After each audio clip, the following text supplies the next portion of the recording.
Present government ruling ఎలా ఉంది? Present genuine గా చెప్పాలంటే అంతగా ఏం లేదు భయ్య, నచ్చలేదు నాకైతే. జెన్యూన్ ఒపీనియన్ అయితే వైజాగ్ లో చాలా ఉన్నాయి, మరి డెవలప్మెంట్ తెప్పించమని చెప్పండి. డిప్యూటీ సీఎం కదా, సీజ్డ్ అని చెప్పడం కాదు, సీజ్డ్ అని చెప్పడం కాదు, ఓపెన్ చేసి మళ్ళీ యూత్ కి గ్రాడ్యుయేట్స్ కి జాబ్స్ ఇప్పించమనండి. కంపెనీస్ చాలా ఉన్నాయి.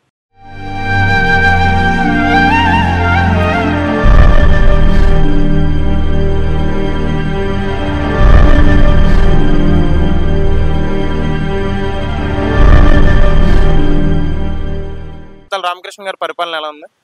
ఆయనది అంటే బానే ఉంది, కానీ ఆయన ఎక్కువ జనాలతో ఇంటరాక్ట్ అవ్వట్లేదు.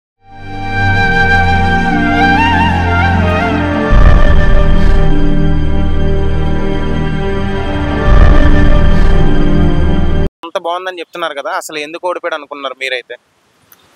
ఇగో అనియా, పోటీ చేస్తే మీరు నేను ఫేస్ టు ఫేస్ పోటీ చేయాలనియా.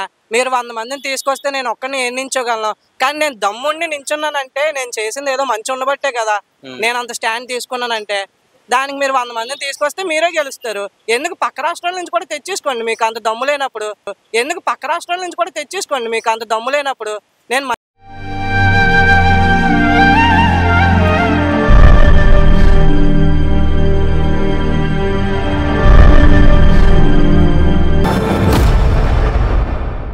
బ్రో, మీ పేరు? నా పేరు కీర్తికాంత్ బ్రో. ఎక్కడ మీది? మాది వచ్చేసి అనకాపల్లి. అనకాపల్లి ఎక్కడ? అనకాపల్లిలో గవర్పాలెం భయ్య మా ఇల్లు. ఓకే ఓకే భయ్య. భయ్ ప్రెజెంట్ గవర్నమెంట్ రూలింగ్ ఎలా ఉంది? ప్రెజెంట్ జెన్యూన్ గా చెప్పాలంటే అంతగా ఏం లేదు భయ్య, నచ్చలేదు నాకైతే. జెన్యూన్ ఒపీనియన్ అయితే ఓకే. ఎందుకంటే లాస్ట్ టైం నేను చూసినంత డెవలప్మెంట్ నాకు ఇప్పుడైతే వైజాగ్ లో కనిపించట్లేదు, విశాఖపట్నంలో. ఓకే, మరి మీది అనకాపల్లి అన్నారు కదా, అనకాపల్లి ఎమ్మెల్యే జనసేన కొనతాల రామకృష్ణ గారి పరిపాలన ఎలా ఉంది? ఆయనది అంటే బానే ఉంది, కానీ ఆయన ఎక్కువ జనాలతో ఇంటరాక్ట్ అవ్వట్లేదు. ఓకే, అంటే జనాలతో ఇంటరాక్ట్ అయ్యి వాళ్ళ సమస్యలు, వాళ్ళ ఏరియా అది ఎలాగుంది అని తెలుసుకుంటే బాగుండేది. ఇంత ముందు అమర్నాథ్ అన్నయ్య ఉన్నప్పుడైతే మాకు అలాగా లేదు. అంటే నెలకు ఒకసారి అయినా ఆయన కొంచెం కమ్యూనికేట్ అయ్యేవాళ్ళు పీపుల్తో. ఇప్పుడైతే మరి నాకు ఈ మధ్య కనిపించట్లేదు, నేను ఎక్కడ చూసినా సరే. అందుకు అదొకటి మైనస్ అని అనిపిస్తుంది నాకు ఇప్పుడున్న సిచ్యువేషన్. ఇప్పుడు పవన్ కళ్యాణ్ ఎక్కడ బయట కనిపించట్లేదు కదా, మీ ప్రభుత్వం అంతా బాగా చేస్తామన్నారు కదా, ఇప్పుడు మీరు ఏమన్నా క్వశ్చన్ చేస్తారా? ప్రశ్నిస్తామన్నారు కదా, మీరు ప్రశ్నించారు. పబ్లిక్ అంటే క్వశ్చన్ చేయాలి కదా. మరి మీరు ఏం క్వశ్చన్ చేయట్లేదు పవన్ కళ్యాణ్? పవన్ కళ్యాణ్ ఎక్కడ పిఠాపురంలో ఎమ్మెల్యే, ఇక్కడ మనం ఏం క్వశ్చన్ చేస్తాం లీగల్ గా? డిప్యూటీ సీఎం అందరికీ కదా. అది పాయింటే, మరి చెయ్యాలి. మన వైజాగ్ లో చాలా ఉన్నాయి, మరి డెవలప్మెంట్ తెప్పించమని చెప్పండి. డిప్యూటీ సీఎం కదా, సీజ్డ్ అని చెప్పడం కాదు, ఓపెన్ చేసి మళ్ళీ యూత్ కి గ్రాడ్యుయేట్స్ కి జాబ్స్ ఇప్పించమనండి. కంపెనీస్ చాలా ఉన్నాయి. అంటే సీజ్డ్ అన్నది మీకు నచ్చలేదా? నచ్చలేదంటే అందరూ చూసారు. అక్కడ కాకినాడ కలెక్టర్ అఫీషియల్ గా ట్విట్టర్ లో 1 month బ్యాక్ సీజ్ చేసిందని ఈయన ఎలా సీజ్ చేస్తారు? అది చాలా మంది అడిగిన క్వశ్చన్స్.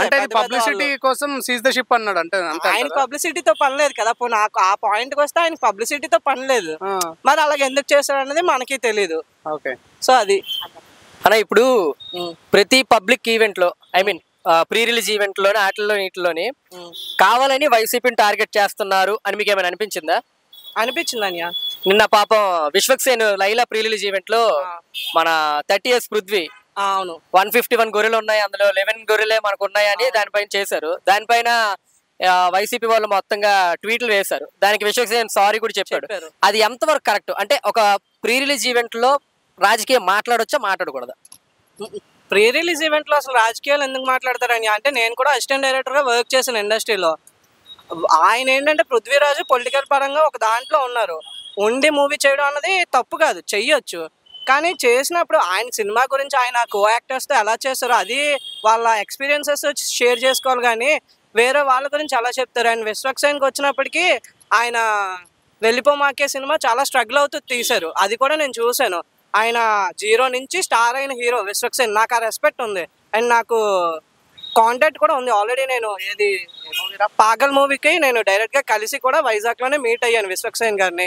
సో ఆయన అపాలజీ చెప్పడం ఏంటంటే, ఆయన చేసే ప్రతి మూవీ ఆయన మీద డిపెండ్ అయ్యి ఆయన బ్యాక్ బోన్గా నించుంటారు. సో ఆయన చెప్పడంలో తప్పలేదు, కానీ ఇలా ఈయన మాట్లాడడం అనేది చాలా తప్పు. అది మూవీ రిలీజ్కి వచ్చినప్పుడు, ప్రీ రిలీజ్కి వచ్చినప్పుడు మూవీ గురించి మాట్లాడాలి. పాలిటిక్స్ గురించి ఆయనకి ఎందుకు? అండ్ ఓవరాల్ ఎవరు ఎంత మాట్లాడినా సరే అదేదో సామెత ఉంటది కదా, కొన్నం చూసి కుక్కకు చేటి అన్నట్టు. ఆయన అంటే ఈయనకేమైనా పోతుందా చెప్పండి? ఏమీ ఫరక్ పోయేది లేదు, మళ్ళీ వస్తారు ఆయనే. అయితే ఇప్పుడు ఏంటి అని అంటే క్వశ్చన్, బండ్ల గణేష్ అన్నాడు ప్రీ రిలీజ్ ఈవెంట్స్ లో అవసరమా రాజకీయాలు, ఈ నోటితోలు తగ్గించుకుంటే మంచిది అని డైరెక్ట్ గా ఆయన ట్వీట్ చేశారు. సో దాని గురించి మీరు ఏం చెప్తారు? అంటే అది నేను ట్వీట్ చూడలేదు, ఆయన ఏం పని చేశారు. ఓకే, అయితే ఓవరాల్ గా నా క్వశ్చన్ ఏంటి అని అంటే, సినిమాలు ఇట్స్ డిఫరెంట్ ఇండస్ట్రీ, రాజకీయం అనేది ఒక డిఫరెంట్ ఇండస్ట్రీ. రెండింటిని కలపడం ఎంతవరకు కరెక్ట్? అసలు కలపడం అవసరమా? దాంట్లో దీనికోసం మాట్లాడడం, దీని విషయాలు దానికోసం మాట్లాడడం ఎంతవరకు కరెక్ట్? అంటే కలపడం అవసరం అంటే గవర్నమెంట్ సపోర్ట్ అయితే ఇండస్ట్రీకి ఉండాలి. ఎందుకంటే ఇండస్ట్రీ గ్రో అవ్వాలన్నా, ఎక్కువ అది అభివృద్ధి చెందాలన్నా, ఇంకా ఎక్కువ మంది ఇండస్ట్రీలోకి వెళ్ళాలి అన్నా సరే గవర్నమెంట్ సపోర్ట్ అనేది చాలా అవసరం. కానీ ఇక్కడ విషయాలు అక్కడ, అక్కడ విషయాలు ఎక్కడ అయితే కంపేర్ చేయకూడదు. ఇప్పుడు పాలిటిక్స్ అన్నది సపరేట్ ట్రాక్, ఇండస్ట్రీ అన్నది సపరేట్ ట్రాక్. ఇప్పుడు ఎవరైనా నాయకుడు అవ్వాలన్నా సరే ప్రజల్లో మంచి పేరు ఉంటేనే వాళ్ళు పాలించడానికి వస్తారు. ఇందులో ఎవరికైనా టాలెంట్ ఉంటేనే వాళ్ళు కూడా సక్సెస్ అవుతారు. సో అలాగనమాట, రెండు డిఫరెంట్ ట్రాక్సే కంప్లీట్ గా. సో ఇప్పుడు ఏంటి అని అంటే, ఇలాంటి ఒక క్యారెక్టర్ ఆర్టిస్టుల వల్ల వాళ్ళ అలా ప్రీ రిలీజ్ ఈవెంట్ లో మాట్లాడడం వల్ల ఇప్పుడు సినిమాకి మేము వెళ్ళమని వైసీపీ నాయకులు అంటున్నారు, వాళ్ళ అభిమానులు ఖచ్చితంగా వెళ్ళరు అని అంటున్నారు. దానివల్ల నిర్మాతకి లాసే కదా, దాని గురించి మీరు ఏం మాట్లాడారు? లాసే, నిర్మాతకి లాసే మరి. ఎందుకంటే మాట్లాడేటప్పుడు కూడా 1-2 సార్లు మనం చూసుకొని మాట్లాడాలి ఏవైనా సరే. ఎందుకంటే వచ్చిన మాట మళ్ళీ మనం వెనక్కి తీసుకోలేం కదా. సో దానివల్ల మేబీ కొంచెం డౌన్ అయితే ఉండొచ్చు, కానీ నాకు తెలిసి విశ్వక్సేన్కి యూత్లో ఉన్న క్రేజ్కి మరీ అంత ఉండదని నా ఒపీనియన్ అనమాట. మరీ అంత ఏం రాదు, యూత్ అందరూ చూస్తారు. అందులోని వ్యాలంటైన్స్ డే రోజు మూవీ రిలీజ్ అవుతుంది కానీ చాలా మంది వెళ్తారని నా ఒపీనియన్ అనమాట. నేనైతే అలా అనుకుంటున్నా. సరే భయ్, అయితే ఇప్పుడు మరి గత ప్రభుత్వం బాగుందా, ఈ ప్రభుత్వం బాగుందా? గత ప్రభుత్వమే బాగుంది మయ్య. మాకు చాలా వచ్చాయి.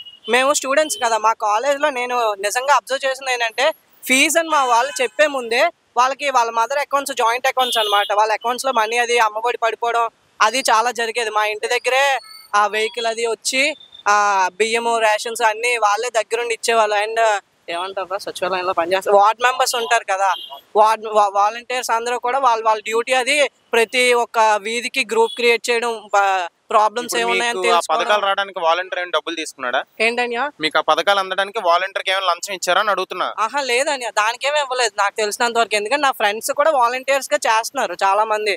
ఎవరో అయితే అలా మనీ తీసుకోలేదన్యా, జెన్యున్ గానే చేశారు. వాళ్ళకి వచ్చిన ఆపర్చునిటీ వినియోగించుకున్నారు. ఓకే, మరి అనకాపల్లి అని చెప్పేసరికి అనకాపల్లిలో అంటే నాది అదే జిల్లా, అక్కడ ఎప్పుడు కూడా బీజేపీ అనేది అంత పెద్ద బలంగా అయితే రాలేదు, కానీ ఈసారి దాదాపు 3 లక్షల మెజార్టీతో గెలిచింది అక్కడ. అవును, మరి కూటమి అంతా కలిసి గెలిచిన సీఎం రమేష్ గారిని గెలిపించారు కదా అందరూ కలిపి. ఇప్పుడు ఆయన పరిపాలన ఎలా ఉంది? ఏమో అని సీఎం రమేష్ గారి పరిపాలన అంటే మరి అంతగా ఐడియా లేదు నాకు చెప్పడానికి. అంటే ఆయన మీలో తిరుగుతున్నాడా, అసలు మీ మధ్య ఉంటున్నాడా, అనకాపల్లిలో కనబడుతున్నాడా లేదా? కనిపించలేదు ఈ మధ్యకాలంలో అయితే, ఎక్కడ కనిపించలేదు మరి ఆయన పబ్లిక్ లో.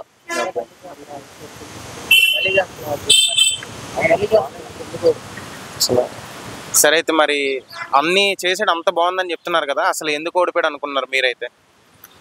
ఇగో అన్యా, పోటీ చేస్తే మీరు నేను ఫేస్ టు ఫేస్ పోటీ చేయాలన్యా. మీరు 100 మందిని తీసుకొస్తే నేను ఒక్కరిని ఏం నించోగలను, కానీ నేను దమ్ముండి నించున్నానంటే నేను చేసింది ఏదో మంచి ఉండబట్టే కదా నేను అంత స్టాండ్ తీసుకున్నానంటే.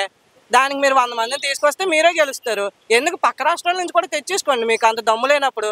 నేను మంచి చేశాను, నాకు దమ్ము ఉంది కాబట్టి ఒక్కరినే నించున్నాను అంతే. దానికి మించిన ఇంకా ఎగ్జాంపుల్ ఏమీ లేదు ఇంకా. ఓకే, రానున్న రోజుల్లో మరి ఏ గవర్నమెంట్ వస్తుంది అనుకున్నారు? వైసీపీ వస్తుందని. ఎందుకంటే ప్రజలందరూ తెలుసుకుంటారు, ఎవరో పిచ్చోళ్ళు లేరు కదా, అందరూ చూస్తున్నారు గత పాలన ఎలాగుంది ఇప్పుడు పాలన ఎలాగుందని చూస్తున్నారు. వేయాలనిపిస్తే వేస్తారు, అండ్ తప్పకుండా వేస్తారు. ఎందుకంటే అందరికీ జరుగుతున్న సిచ్యువేషన్స్ అందరూ చూస్తున్నారు కాబట్టి తప్పకుండా మారుతుంది అంతే. అనకాపల్లి మీది లోకలేనా లేకపోతే చుట్టుపక్కల? లోకలే అని, అనకాపల్లి గవర్పాలెం ఉన్నది. ఓకే, సరే భయ్, మరి అక్కడ దాడి వీరభద్రరావు గారు ఏం కనిపిస్తున్నారా ప్రజల్లోని? కనిపించట్లేదు అండి. లోకల్ నాయకుడు కదా ఆయన. తెలుసు, వీరభద్ర గారు తెలుసు, రత్నాకర్ గారు తెలుసు, అందుకే ఏం కనిపించట్లేదు వాళ్ళు. ఇంకా కొంచెం చెప్పాలంటే వాళ్ళు వైసీపీ ఉన్నప్పుడే కొంచెం కనిపించారు అందరితో, నేను ఎక్కువగా ఆ టైంలోనే కనిపించారు. ఓకే, మరి ఇకపోతే లాస్ట్ అమర్ గురించి అడుగుతున్నాను నేను.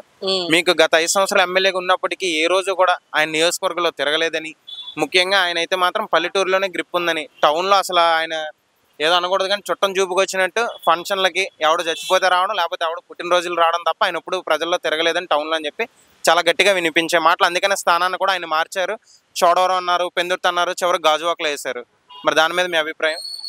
టౌన్ లో అంటే విశాఖపట్నం గురించి చెప్తున్నారు. అనకాపల్లి టౌన్ నేను మాట్లాడేది. అనకాపల్లి టౌన్ అనకాపల్లి టౌన్ గవరల డామినేషన్ ఎక్కువ కదా. అవును. అసలు అనకాపల్లిలో క్యాష్ ఫీలింగ్ అనేది కూడా ఇప్పుడు రాలేదు, కానీ అమర్ వచ్చేసరికి మాత్రం గవర వెజ్జెస్ కాప్ అనే ఫీలింగ్ కూడా తీసుకొచ్చారు కదా. దాని మీద మీ అభిప్రాయం?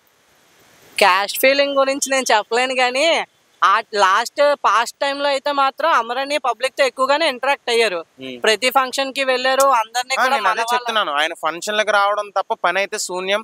అసలు గౌరపాలెం టౌన్ లో ఆయన తిరగలేదని, పల్లెటూరులోనైతే మాత్రం బాగా తిరిగాడని, అది ఇదని మంచి టాక్ కూడా ఉంది ఆయన మీద.